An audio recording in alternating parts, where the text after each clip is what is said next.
আইলাকান্দিত ট্রেভেলার যার ইলেকশনও আজকে 8 তারিখ, আপনারা 9 তারিখ ইলেকশন আর 10 তারিখ গাড়ি পাইবা। সব প্যাসেঞ্জারটা কইয়ার বিলকুল করে থাকি নানি বারইও না। তাই ওই এক জায়গার আমি ভিডিও করি আর আরও 5-6 জায়গাত গাড়ি আছে, সব ভিডিও করা যান না, বুঝছো না নি? ওই এক জায়গাত খালি করি আর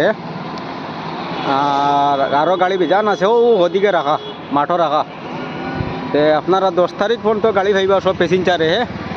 এর ভিতরে নানি ঘর থেকে বারইও না। আজকে দেখাইনি সব গাড়ি আমরা জমা দিলেছি।